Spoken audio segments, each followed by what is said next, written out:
râu về hết lệ to hết lệ hoám to mày lên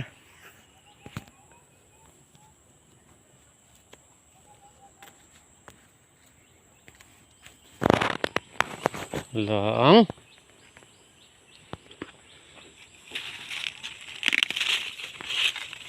ê anh nil tắt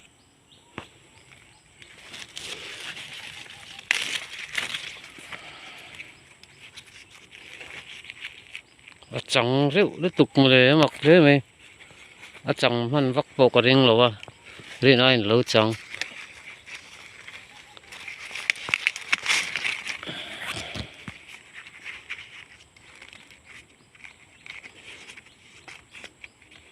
com cho trở về mail tiền chuan lần đó nó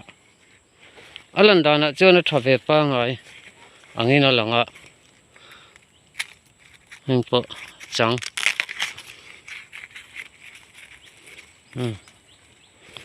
là phát tila cùng hết chưa nè kia nè sân pain phải ngay đó nè anh tây tộc châu dọc đó nè anh nấu mè là cái tỷ hi anh nấu mè thì chẳng dọc tất mày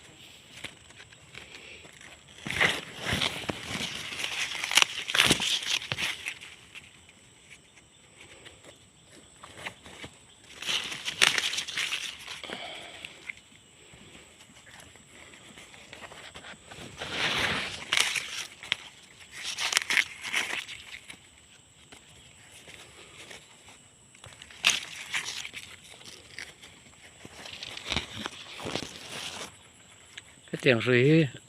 giam nó sẽ thấy nữa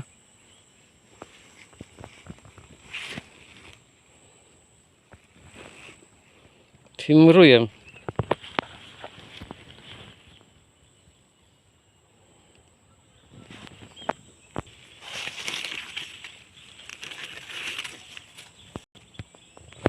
có gì cái rau mèo ang panalang lawa sẽ có kẹt thấu đòn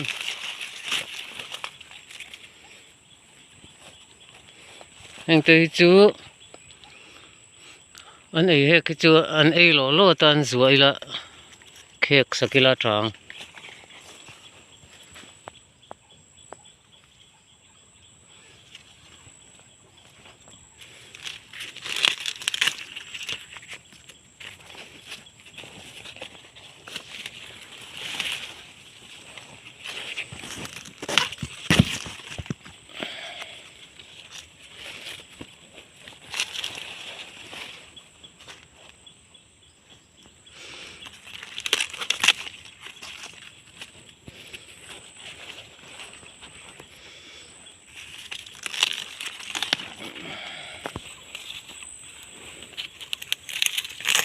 anh khởi lệ mai in hay anh khởi trăn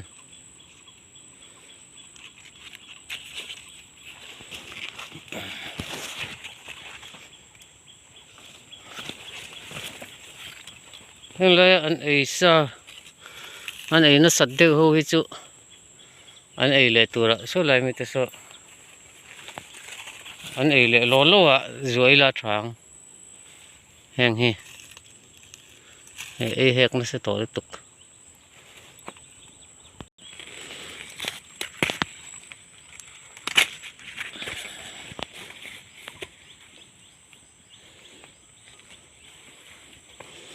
dù vậy thế này cái này chủ về đó này mèo khóc mày răng chứ răng anh tí này mèo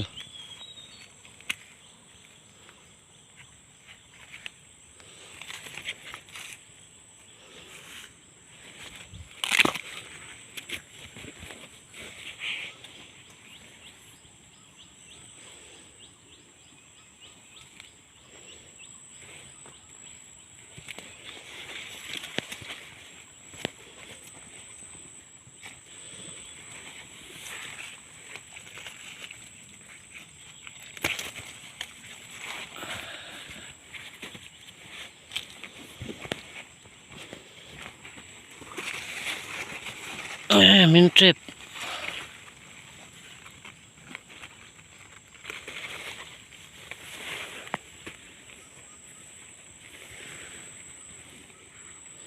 em lệch lệch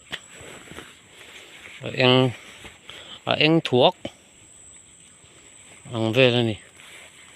em thuốc cái gì thôi nghe hàng chưa chỉ là này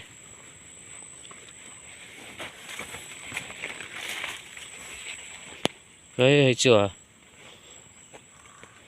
lâu ấm chốt mày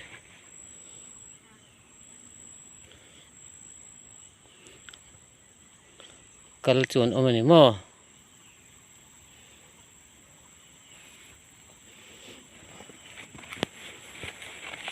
em mình sinh nền dù va nền cần là hậu đôn ở ăn về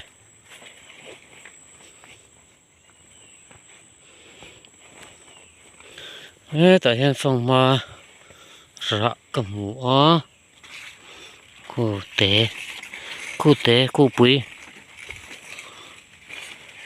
như chú tộc chia này thì cụ tập bộ cụ tộc chia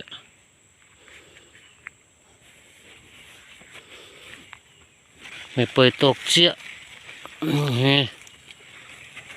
tao khi nó mềm ọ cái từ kiểu mà không có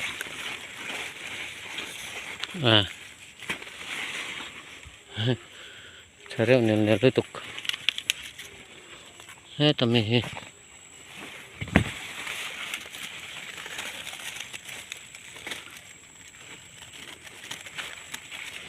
đol thì bộ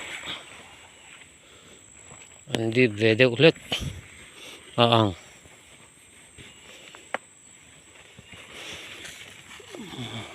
pa nghe pa này hết rồi luôn này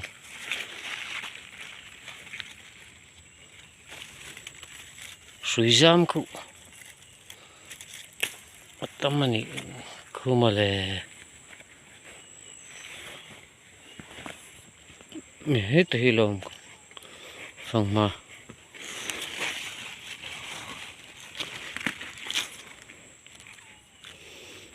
nấu thế mày phong mai chú em vắt mà hay là khỏi lâu này phong mai chú hi mà vài miếng bơ hi thì là nó khỏi nó xa này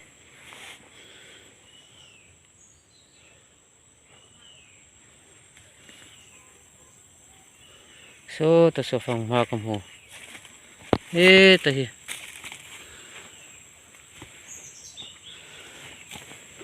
anh lệch lệch in lòng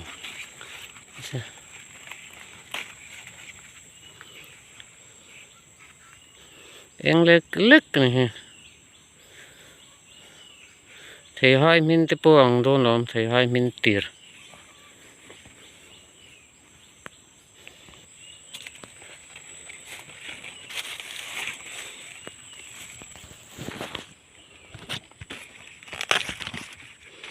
là tiếng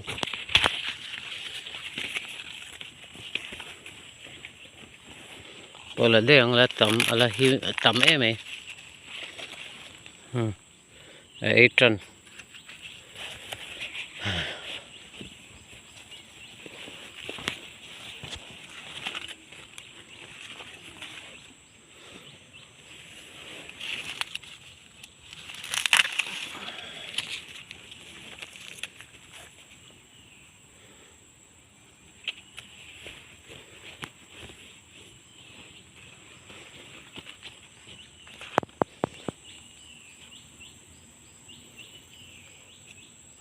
khu level mi khu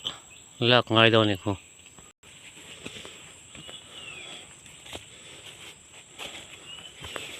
mai ẩn bộ dịch cả đống thổ khớp mày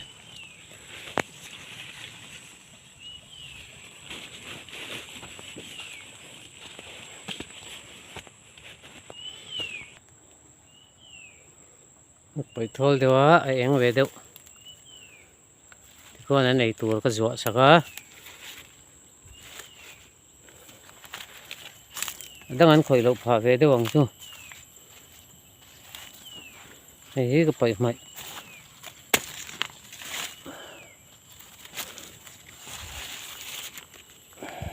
เดี๋ยวน้องคำพัดเสร็จละ